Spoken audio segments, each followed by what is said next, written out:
One of the most common questions I get from people is that they say they're eating healthy, and that right away is up for debate. They're fasting, and then they say they work out 6 or 7 days a week, but the weight loss has stalled, even though they're consistent with the things I just mentioned. In fact, they're starting to gain weight. Sound familiar? In this video, I'm gonna do a detailed breakdown exactly why that's happening and what you need to do instead. I'm gonna give you some advanced strategies here, so make sure to stick around until the end of the video. These are the exact same tips that I give to all my students, and they've all gone to see some amazing results. So you know it works. Before we get started, give this video a like, subscribe to my channel, and hit the bell to get notified every time I post a new video every week. All right, let's dive in.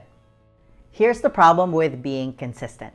Consistency only works if you're doing the right thing. If you're consistently doing the wrong thing, it doesn't matter that you're the most consistent human being on the planet. That is literally the definition of insanity, doing the same thing over and over again, expecting a different outcome. This video is a bit of a step up from the basics, by the way. So if you're new, make sure to check out my other videos about some of the things I'm about to mention today. And as always, there are levels. Even if you're consistently doing the right thing, you shouldn't always be stuck in that loop. Meaning more isn't always better. In fact, here's a little curveball for you. It's actually better if you introduce a little inconsistency with your workouts and your diet. Let's talk about exercise first, because this is a big one. And this is coming from a former competitive weightlifter / current gym rat. It's better if you're inconsistent in the sense that you should change it up, especially if you just have the same exercise routine every day. And this is such a big trap for a lot of people that do group fitness classes like HIIT, CrossFit, bar, spin, and even martial arts classes, which are all mostly cardio based. The same concept applies if you go for a run or a jog every day. And truth be told, I caught myself being guilty of this recently.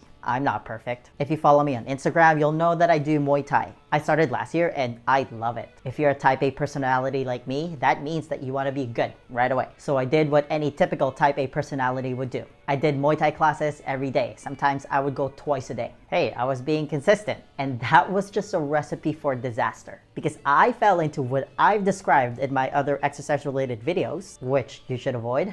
I fell into chronic exercise patterns. It's where you're doing workouts that are a little bit too hard, a little bit too frequently, with insufficient rest. My body felt like hot garbage all the time because I was overtraining, and 95% of Muay Thai is cardio based. And that was just bad news bears for my body. And we'll dive more into that in a second. Listen, if your goal is to just lose body fat, build some muscle, fit better into your clothes, have that tight and toned look, and just be a healthy and happier human being, and I think 95% of people would be happy with that. There is so much more value and joy in spending less time doing these group fitness classes or running until the cows come home every day. Instead, you want to be more intentional about your workouts and spend more time generally just moving around more. Not every workout needs to be a near-death experience for you to get benefits. That falls more in line with how we evolved as human beings. Our Paleolithic ancestors regularly walked 5 miles every day. They would occasionally sprint if they were hunting or if they were being hunted. They did not go for a 5K or a 3-mile jog or run every day. Sprinting and jogging are two completely different things in terms of exercise physiology. They also swam, hiked mountains, climbed trees, lifted heavy rocks, carried big pieces of wood when they were building shelter. They also played, socialized, and slept a lot.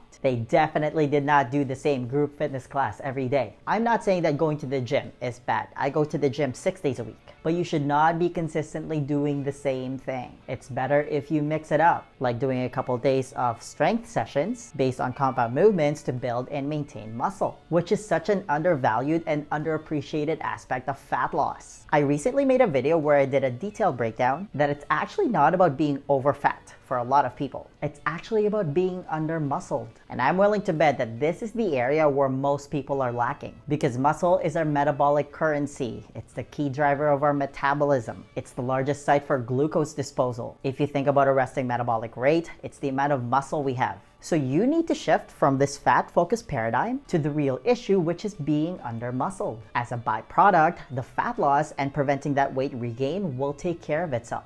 Muscle is the answer. And these strength sessions does not have to be long. 20 to 30 minutes should do the trick. Keep it simple. Do squats, deadlifts, and press if you have access to weights. If not, bodyweight squats, push-ups, pull-ups, and planks will get you pretty far. Then 2 to 3 times per week, go ahead and do your group fitness classes. And then you're mixing it up with a lot of low-intensity cardio, like going for a walk, hiking, swimming, riding your bike, playing with your kid, taking your dog for a walk, and other leisurely fun stuff. The goal when you do these low-intensity cardio-based activities is to keep your heart rate below your maximum aerobic capacity. It's where you reap maximum aerobic benefits with minimum anaerobic stimulation. It's where you're using mostly fatty acids for energy. It's the infamous fat burning zone. To get your maximum aerobic heart rate, just use Dr. Phil Maffetone's formula of taking 180 minus your age in beats per minute. And then you always want to stay below that number every time you do cardio. For example, I'm 34.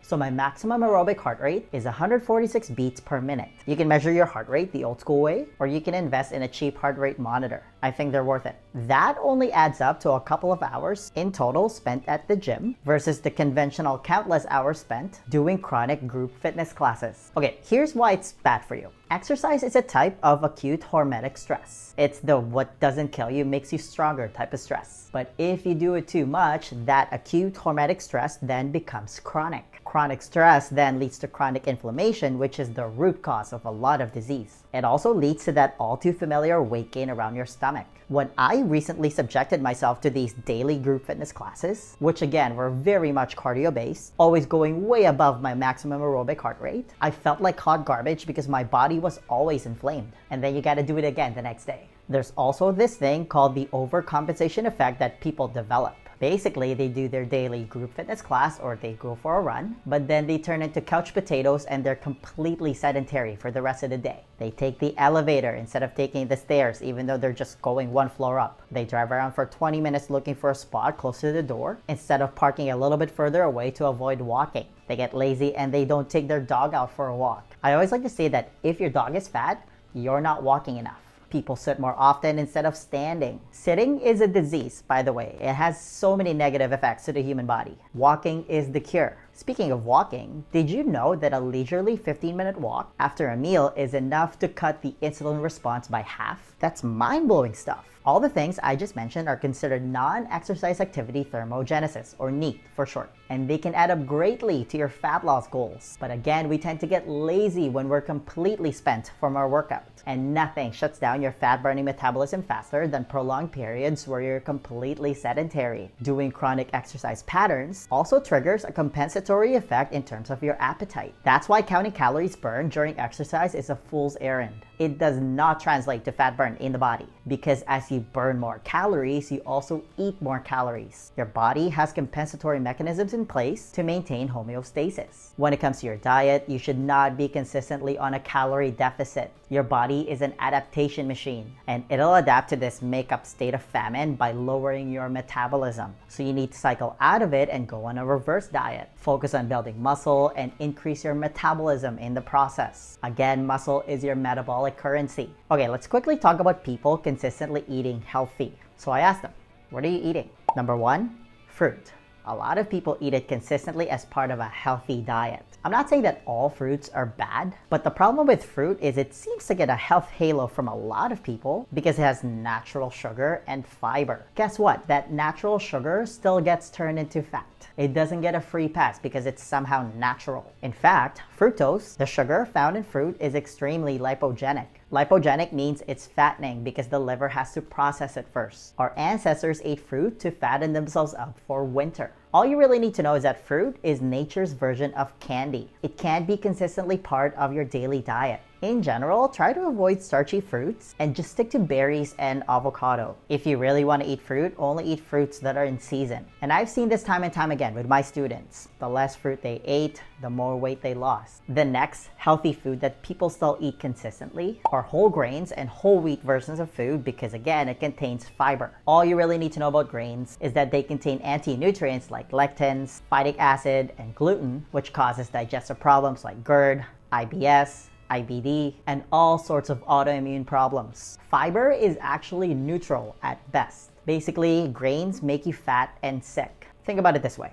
Farmers specifically feed grains to cattle to fatten them up. What makes you any different? The next hot topic is when people say they consistently eat plants. In fact, they've gone mostly plant-based, especially after watching completely biased BS documentaries like Game Changers and What the Health. They do a great job of pulling your little heartstrings and people just take it as the truth. All you need to know is that there are no randomized controlled clinical trials to prove any of the health claims in those documentaries. In fact, they've now been completely debunked. Optimal health is impossible without animal foods. Any study that claims that eating animals is bad is based on nothing but epidemiological studies, which is just very low quality tortured data. It's not real science. The problem is the data actually shows that we're already mostly plant-based. 70% of our calories comes from ultra-processed, low-protein, grain-based foods. And again, it's usually from an anti-animal narrative. Eating animals is very emotional for these people. And this is what I always like to ask.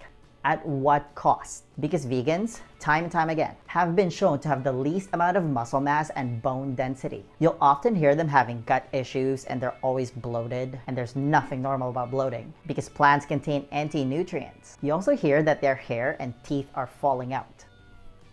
Now, let's quickly talk about intermittent fasting. We should really start calling it intermittent eating just to make it easier for people to wrap their head around it. Intermittent means at irregular intervals, not continuously or steadily. I gotta be honest, I used to be super rigid with my fasting schedule. I used to have the mentality that more is always better. There was a time where I was super consistent with my OMAD schedule. But just like with a lot of things, you can definitely have too much of a good thing. It's actually not good to just stick to one fasting schedule for a long time. You wanna change it up. Do it intermittently. For example, do a daily 16 or 18-hour fast on weekdays. Maybe throw in a 24-hour fast once a week. On Saturday or Sunday, switch to a 14 or maybe just do a 12-hour fast so you can have breakfast with your family. Also, there are even now studies that shows that for women, it might be better if they do intermittent fasting every other day because it benefits their reproductive hormones. I've also talked about the benefits of a low-carb / keto or carnivore diet in a lot of my videos, but you shouldn't always be in ketosis for a long time. You need to cycle out of it to promote metabolic flexibility. As counterintuitive as it may seem, decreasing your workout frequency and introducing a little inconsistency that's focused on muscle protein synthesis and focusing on replenishing your body with nutrient-dense foods and getting enough high-quality protein will often result in the reduction of excess body fat because your body is becoming less stressed, less inflamed, and a more efficient fat burning machine at rest. This is especially true when you're trying to get rid of inflammatory belly fat, which accumulates as a result of overly stressful lifestyle choices of all kinds. So think less but better when it comes to exercise. The next question then becomes, how are you actually supposed to eat if you want to lose weight? Because here's the thing, 80% of your body composition is determined by your diet. You can't just freestyle this part. Do you have a proven plan that you can follow? To help you with that, I want to give you a free copy of my Lean Body Blueprint. This is how I was finally able to get rid of all my unwanted body fat without depriving myself of my favorite foods or spending countless hours at the gym. It's a simple 4-step process specifically designed for busy professionals, and it's the exact same blueprint that I teach to all my students, and they've all gone to see some amazing results. If you want to be the next success story, then download your free copy of the Lean Body Blueprint right now. There's going to be a link somewhere at the top here or in the description box. Just click on it, type in your email, and I'll send it to you right away. Hey, give this video a thumbs up if you enjoyed it and share it with your friends. Please subscribe to my channel if you haven't already. I post a new video every week, and feel free to leave a comment below if you have any questions about this video. All right, I'll see you in the next one. Virtual high five.